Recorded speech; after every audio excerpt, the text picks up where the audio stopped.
உங்க வீட்ல உங்க குழந்தைங்க ஸ்கூல் டேஸ்ல ரொம்ப லேட்டா எந்திரிக்கிறதும், எந்திரிக்கிறதுக்கே ஆர்வம் காட்டாமையும், லீவ் நாள்ல சீக்கிரமா ஏஞ்சிக்கிறதும், ரொம்ப எந்தூசியாஸ்டிக்காவும் இருக்கிறாங்களா? அவங்களுக்கான வீடியோ தான் இது.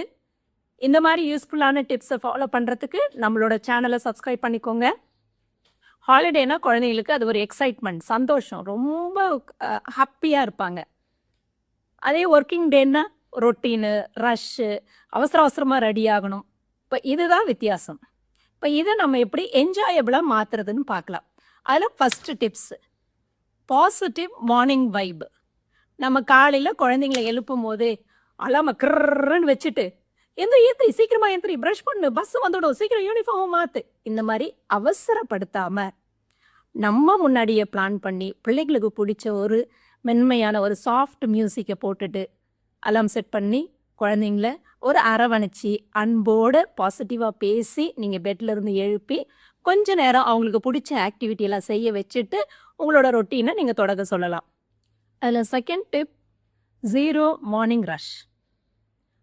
முன்ன நாளே நீங்க பிளான் பண்ணி குழந்தைங்கிட்ட உங்களோட ஸ்கூல் பேக் அரேஞ்ச் பண்ணிடுங்க. யூனிஃபார்ம் எடுத்து ஹேங்கர்ல போட்டுருங்க. சாக்ஸ், ஷூலாம் எடுத்து வச்சுருங்க. அவங்க வாட்டர் பாட்டில ஃபில் பண்ணிடுங்க. லஞ்ச் பேக்க எடுத்து வச்சுருங்க. இப்ப இந்த மாதிரி குழந்தைங்களுக்கு ப்ரீவியஸ் நைட்டே நீங்க எல்லாம் சொல்லிக் குடுத்துட்டீங்கன்னா, அவங்க எடுத்து வச்சுருவாங்க. நீங்களும் உங்களோட மார்னிங் எந்திரிக்கும்போது ரஷ் இல்லாம இருக்கும். Third tip, after school surprise. இது வந்து பெரிய சர்ப்ரைஸ் பண்றேன், கிஃப்ட் வாங்கி குடுக்குறேன் அது கிடையாது.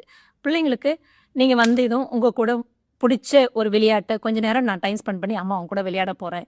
இல்ல உனக்கு புடிச்சமான ஒரு ஸ்நாக்ஸ நான் செய்ய போறேன். அப்ப நீங்க ஸ்கூலுக்கு சந்தோஷமா போயிட்டு வாங்க. அப்ப சாயந்தரம் வரும்போது, அம்மா இதெல்லாம் நமக்காக செய்து வச்சிருப்பாங்க அப்படின்னு சொல்லிட்டு குழந்தைங்க ஆர்வமா ரெடியாகி ஸ்கூலுக்கு போவாங்க.